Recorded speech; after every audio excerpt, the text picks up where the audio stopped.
کوا اور بکری۔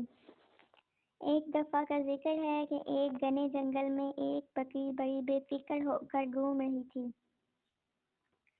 درخت پہ بیٹھے ہوئے ایک کوے نے یہ منظر دیکھا تو نیچے آ کر بکری سے بولا، بہن بکری، تمہیں جنگل کے درندوں سے ڈر نہیں لگتا؟ بکری نے جواب دیا، نہیں۔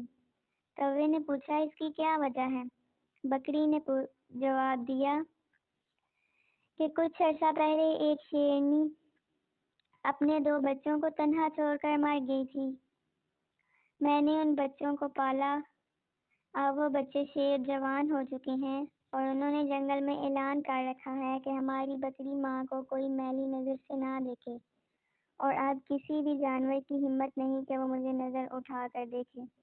کوے نے بکری کی باتیں سنی تو بہت متاثر ہوا اور دل میں سوچنے لگا کہ کاش مجھے بھی ایسا موقع ملے تاکہ پرندوں کی دنیا میں میرا ایک مقام بن سکے۔ یہ سوچتے ہوئے وہ اٹھتے ہوئے جا رہا تھا کہ رستے میں اس کو ایک چوہا پانی میں ڈبکیاں کھاتے ہوئے نظر آیا۔ اس نے اس کے ساتھ نیکی کرنے کا سوچا اور چوہے کو نکال کے پتھر پہ رکھا اور اس کو اپنے پروں کے ساتھ ہوا دینے لگا تاکہ وہ جلد سوکھ جائے۔ نیچے سے چوہے نے اس کے پار کترنے شروع کر دیے۔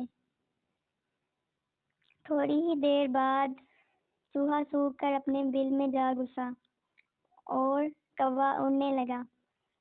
جیسے ہی اس نے اڑنے کی کوشش کی وہ زمین پہ آ گرا کیونکہ اس کے پار کترے جا چکے تھے۔ اس نے کافی اڑنے کی کوشش کی لیکن وہ نہ اڑ سکا۔ جب بکری اس کے قریب سے گزری اس نے اسے اس حال میں دیکھا تو پوچھا کہ میاں کوے، کیا حال بنا رکھا ہے؟ کوے نے جواب دیا، یہ تمہاری ہی باتوں کا نتیجہ ہے۔ تمہاری باتوں میں آ کے میں نے ایک چوہے سے نیکی کرنے کا سوچا اور اب یہ میرا حال ہے۔ بکری ہنسنے لگی اور کہا کہ نیکی کرنی تھی تو شیر کے بچوں کے ساتھ نیکی کرتا۔ چوہا تو آخر چوہا ہی رہے گا۔ بادرسل کے ساتھ نیکی کریں تو یہی حال ہوتا ہے جو تمہارا ہوا ہے۔ اور وہ وہاں سے چلی گئی۔ پیارے بچوں، ہمیں اس کہانی سے یہ سیکھنے کو ملا کہ نیکی اسی انسان کے ساتھ کرنی چاہیے جو کہ اس نیکی کا حقدار ہو، جو اس لائق ہو کہ وہ آگے سے آپ کی بھی مدد کر سکے۔ یہ نہ ہو کہ آپ کو الٹا وہ